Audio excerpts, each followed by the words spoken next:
எல்லாருக்கும் வணக்கம்.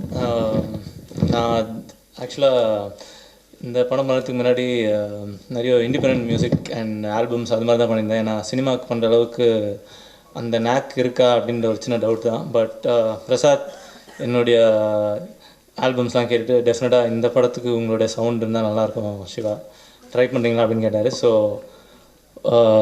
ரொம்ப கான்ஃபிடென்ஸ் இல்லாமல் தான் ஸ்டார்ட் பண்ணேன். பட் பிரசாத் கூட ஒர்க் பண்ண அப்புறம் தமிழ் ஃபோக் மியூசிக்கில் நான் கொஞ்சம் ரிசர்ச் பண்ணியிருந்ததுனால இந்த படத்தோடைய சவுண்டுக்கு டெஃபினட்டாக எனக்கு ஹெல்ப்ஃபுல்லாக இருந்தது. அதுக்கப்புறம் பாட்டெலாம் பண்ணி சசி சார் காமிச்சோன்னா அவருக்கு ரொம்ப பிடிச்சிருந்தது. அண்ட் ரொம்ப என்னோடய பேக்ரவுண்ட்லாம் பற்றி பயங்கரமாக யோசிக்காமல் இந்த படத்தில் என்ன மியூசிக் டைரக்டராக போகிறதுக்கு for the trust he had in me, I think I'm very thankful. So I'm really happy. இந்த படத்துக்கு பாட்டு ஒர்க் பண்ணதில் I really enjoyed the process. And பாட்டு கேட்கும் போது நீங்களும் என்ஜாய் பண்ணுவீங்கன்னு நினைக்கிறேன். Thank you so much.